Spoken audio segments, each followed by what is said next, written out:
What's going on, everybody? I've got a saw that was shipped to me from a subscriber. It's something I don't normally do. He reached out to me, we talked about it. He's got an MS310. It just needs to freshen up. Let's unbox this, take a look at it. He said it's in really good condition. We'll take it outside, we'll fire it up, and then we'll just do some quick diagnostics and see what it needs after all these years. So sit tight, here we go. All right, again, I've got a ton of work locally. I know there's a lot of folks that would say, well, I'd love to have you work on my saw, But, after talking with Jay for a little bit, he's already had this at the dealership. He's not really getting a whole lot of support, we'll call it that. You got to give him some style points for, oh, nice, it's a box inside of the box. Let's see. I want to try and keep this intact so I can ship this back to him.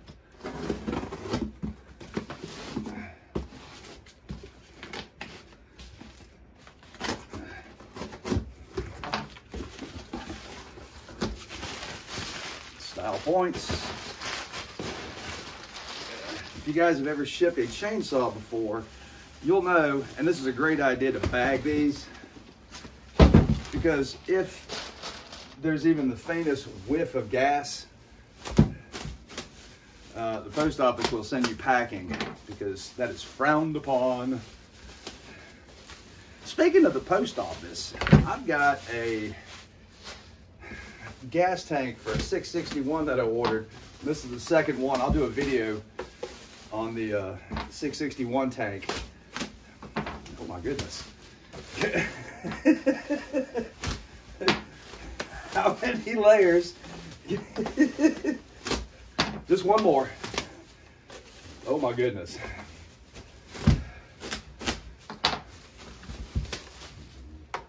Okay, finally. There's a saw inside here.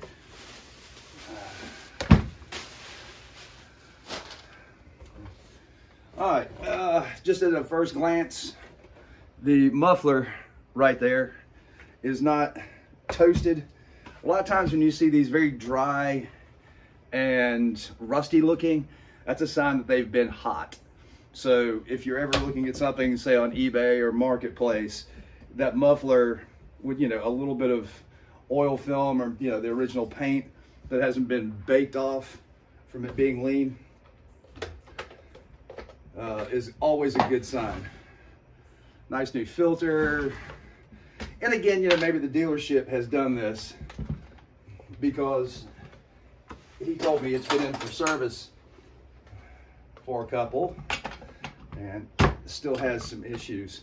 But just want to make sure before we get started that everything's nice and tidy. And the saw really is in good condition. This is, manufacture date on this is May of 2004. Not bad for a 20-year-old saw, huh? Oh, it's a 310. I'm sorry, I said 290 earlier. Take a quick peek in cylinder. It looks good. See a little bit of carbon buildup, but nothing out of the norm. Got a Champion plug in here, and this is a 6, and I believe this should have, so it's an RCJ6Y. I think this should have an RC8. Well, you know what, let's fire it up with his plug, and that way we'll see what he's talking about. I think he mentioned that this saw is a little bit on the weak side. We talked about some possibilities of what it's going to take to get it up and running properly. Now, we won't have a chance to put this under load. I don't have any wood here at the house. I'll take it up to the shop. I've got to clean up my mess first. Oops. Nope, not like that. Like this. Oh gosh. I always forget how these go. I think that's it. Did I go back on? Yes. All right, let's go outside. I'm gonna take this side cover off And that way we can double check that it is oiling as well. That's always a good thing to check right off the rip. So sit tight and we'll take you outside. All right, so this is cold start. The tank was completely bone dry, both of them. So let's just guess, I got my full choke right now, just guess 5 pulls.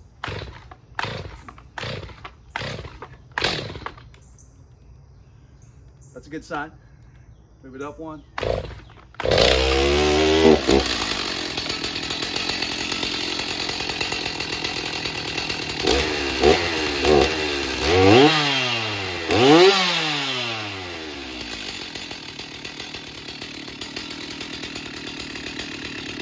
Didn't seem bad at all.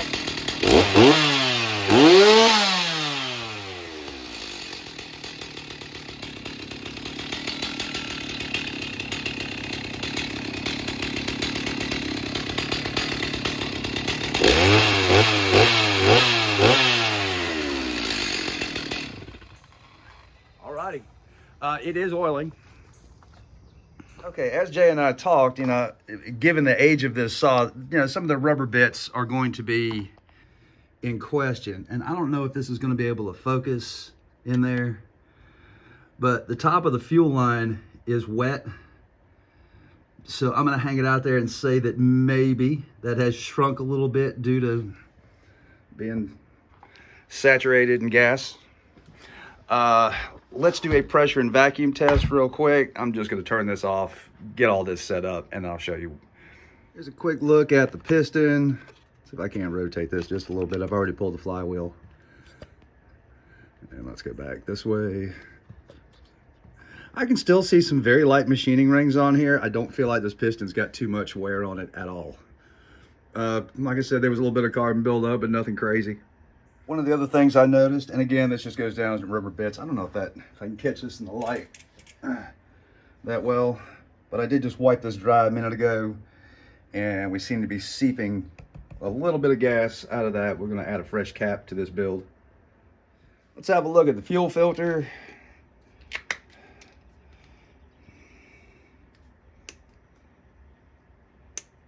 Come on. Let go.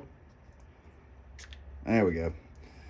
All right, not horrible, but we can't look at that with some light. It's time. I mean, we're servicing it. What's a few bucks? Well, it's been under pressure for well over a minute, and we got no leaks whatsoever. So here on the other side, flywheel pulled. Now maybe get a chance to look. You know, usually by this time, the Durco that they use, the Permatex gasket maker, the brand is Durco. You know, you'd see something, but it seems to be well intact. Intake manifold up there, everything's good. Carburetor, the diaphragm doesn't looks relatively new. You can hardly see any deformation on the pump side. All right, we're under vacuum now. It slowly leaks down. I'm gonna try and manipulate the crankshaft a little bit and see if I can't speed this up.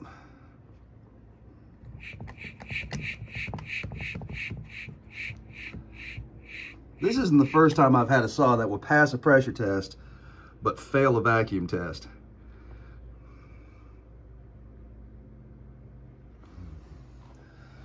So I'm gonna hang it out there and say that we're gonna try some seals, just because this variety of seal, here, let me set you down for 1 sec. Okay, so this style of seal is basically entirely rubber around there, and there's a metal frame.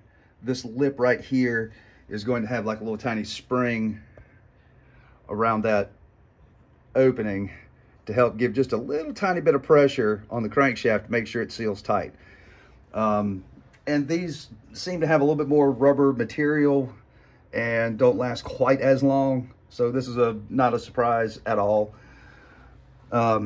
you know, on a Pro Saw, you'll have, you know, a hard metal body and then just only the rubber on the inside. And that little shiny line right there, that's that world's smallest spring, just putting a little bit of tension on that rubber just to make sure it just grabs. So I'm going to order up some seals and a fresh fuel line. Again, the carburetor looks good. You know, a proper NGK spark plug, and you know, this should be easy peasy. We get it cleaned up so we can split this clamshell. You know, you're in for a penny, in for a pound on these. You know, if you, here, let me set you down. So this MS290 setup, you know, I mean, there's a lot of interlocking things that hold this together. You know, even simple things like swapping out a fuel line, it can be very tedious because there's not a whole lot of room to work. You have to think, as this goes down the assembly line, things are really easy to get to, and as they pile more interlocking parts around it, you're going to have a difficult time maybe doing some simple maintenance. So once you've done a few of these, you just have to go into the mindset of, I'm going to rip the whole thing apart and then put it all back together. You know, and it's very easy, it's very straightforward. There's nothing crazy challenging about this. I think this right here is a great example of how to save yourself a bunch of money. The owner says that this isn't running right and there's an issue. He doesn't understand why. So what he does is stop running it.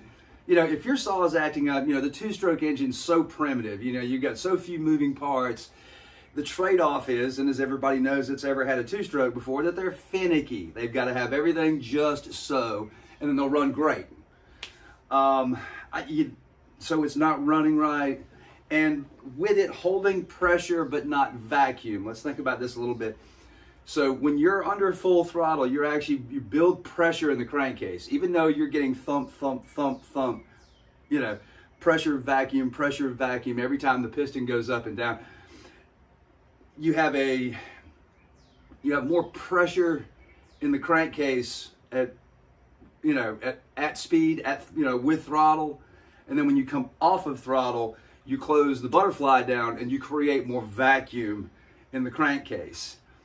And so by having a small vacuum leak on this, we're introducing more air than what the carburetor is set for. You could probably tune around this problem, and that's maybe what the dealership did, and not go through the 10 minutes to do a pressure vacuum test on here. Well, if you do it enough, it's 10 minutes. Here, let me show you what I have. Take you out the tripod here. So I just went to Lowe's and I bought these cheap little 6x6 inch rubber mats. They're in the plumbing section. And I just, for every time I needed, a different setup, I just do a little arts and crafts, slide that on there. You see it right there. I'd take the bottom of the carburetor off so I could get to the impulse line. That goes directly to the crankcase. And then, you can't see on this side, but there's a rubber mat behind the muffler. If you're gonna work on small engines, you really need to have a pressure and vacuum tester. It's kind of like an electrician not having a multimeter and doing his job. That thing will tell you most everything you need to know right here on the bench instead of going outside and pulling the cord and pulling the cord and pulling the cord, praying for something to happen. All right, that's it for now. I appreciate you sticking with me to the end on this. We're gonna order some parts, and there's a greasy rag. There's a greasy rag nod. Anyway, if you haven't seen Scott on the Greasy Shop Rag, I like him. Awesome mechanic, great diagnostics, and I love the way he does his stuff. So again, you see what we're gonna order. We'll replace some stuff. I'm gonna degrease this really well because this is one of the easiest times to clean up and get just silly with a hose or cleaner or degreaser. So it's set up for a pressure and vacuum test. The intake's blocked off, the exhaust is blocked off, so I can go out there and get crazy with some degreaser and the hose and get this thing shiny as a new penny. So when we take it apart to reseal the engine, we won't worry about any kind of dirt getting in there. Anyway, I will see you on the next one. Thanks for sticking with me. We'll do a follow-up with this probably in about a week, unless I can find what I need parts-wise locally. Wait, you thought I was going to leave you hanging? Here, let me take you inside. Even after I degreased this twice and just got crazy with the hose, you can still see how much dirt. I'll have to degrease a little bit of this and have it all nice and tidy. You just can't get to everything without taking everything apart. Crankcase looks fine. Cylinder looks fine. No wear, no scuffs. And, oh gosh, come back here. Combustion chamber looks good. Intake boot looks great. And the impulse line still has grip on the nipple. I'm going to leave that be. Piston looks fantastic. And so so I could pull on that. It's still got a little bit of grip to it. Bearings feel nice and smooth. And then if you come over here, this is the clutch side. That's where your left-hand threads are for your clutch. This has absolutely no grip whatsoever. It just slides effortlessly. So the extra heat from the clutch firmed up this rubber. It's not pliable anymore. And so a fresh set of seals.